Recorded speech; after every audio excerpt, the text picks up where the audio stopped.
Hello and welcome to Chessbook Reviews 146. I've had terrible problems with the recording this morning.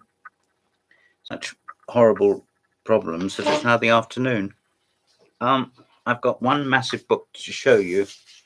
It's an absolute ton weight. Gideon, Stahlberg and Epoch in Swedish Chess. Volume 1, The Musketeer Years, 1908 to 1939. So obviously the outbreak of the Second World War is where it ends for the moment, and the second volume.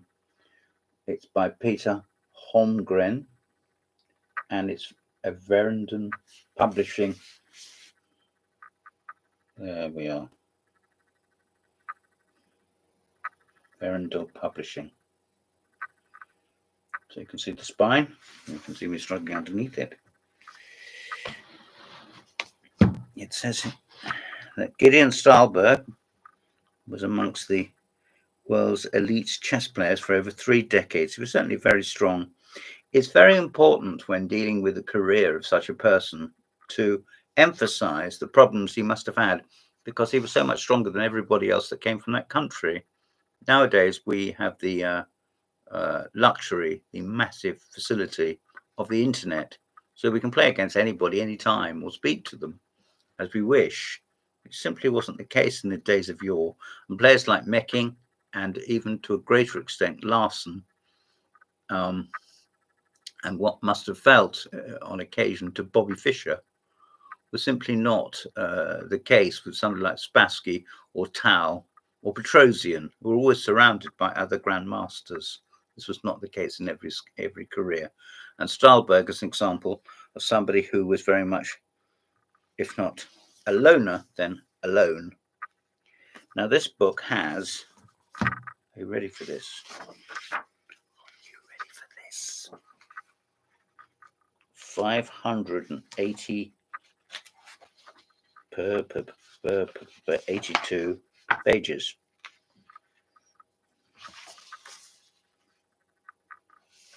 Stahlberg played the French defense. If you like the French defense as I do, perhaps and hopefully you will like this book.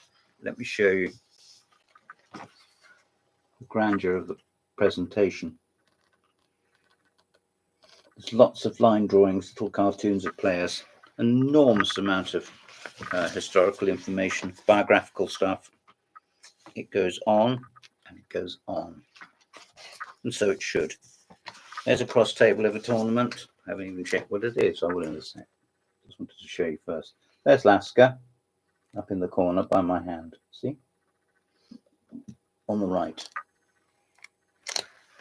Let's see what songs is.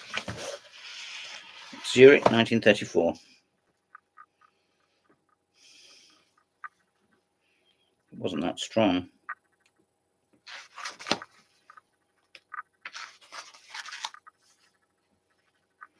Here we again have Alakine, looking studious.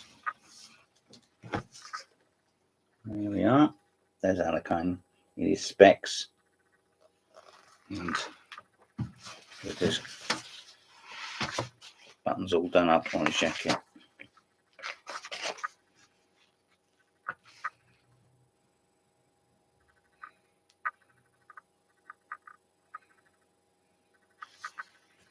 Here's Nimzovich, though it doesn't mention him, but in the lighter suit.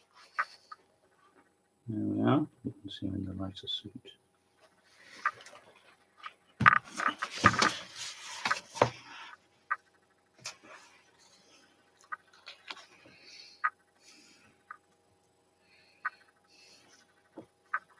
Here's Boglibov with Alakine. Boglibov in the white suit. The light suit. There. I'm afraid the standard of pictures is a bit naff, but they're okay, aren't they? I mean, you can see. Particularly if you know the characters already, you can probably pick out most people.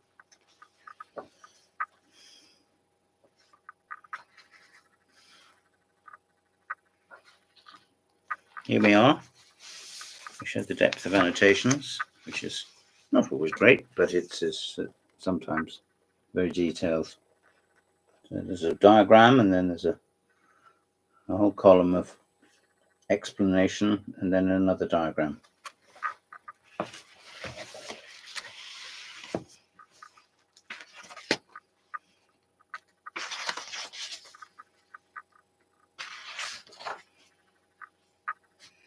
Here's the player, Mr. Book.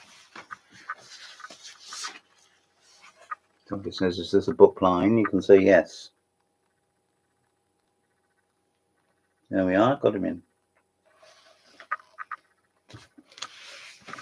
I got him in. Right, well,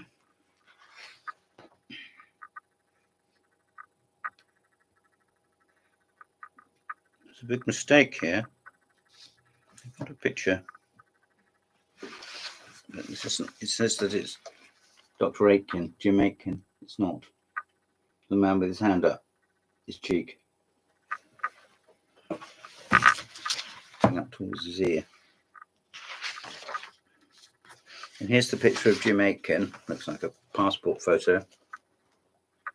Somebody completely different. That is the young Aitken. But apart from that, this is one hell of a good book. Of course it is. Lutz, 1938. It gives a lot of games. Here's Stahlberg playing Keres.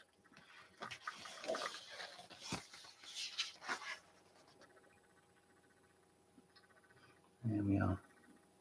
Good, eh?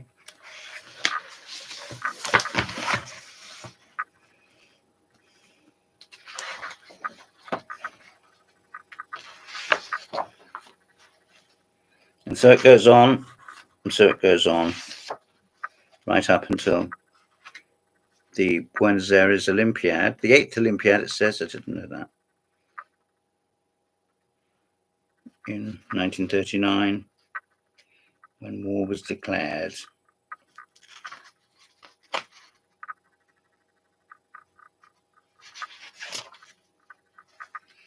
In Europe. And some people stayed, Argentina, and some people, like Najdorf, stayed. Pilnik, I think. There were others.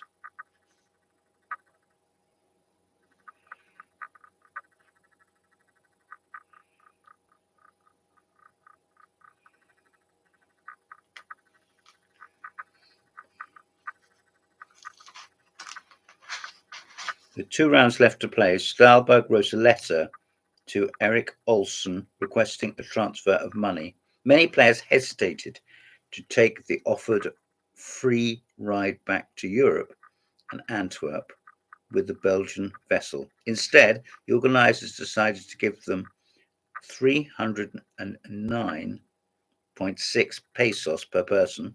That's the currency. However, they didn't cover a ticket with other lines. Erik Ekberg found a spot on the Norwegian Cometa together with the Norwegian and Danish teams, while London Danielson Anderson became the only passengers on the merchant ship. I know that the English team were helped by finance, probably, by Sir George Thomas. Anyway, there we are.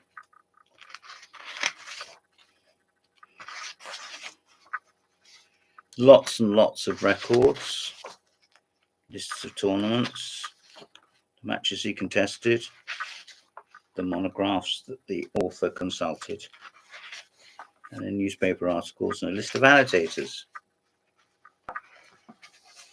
It is indeed a tour de force. Cost price for this is nearly £50.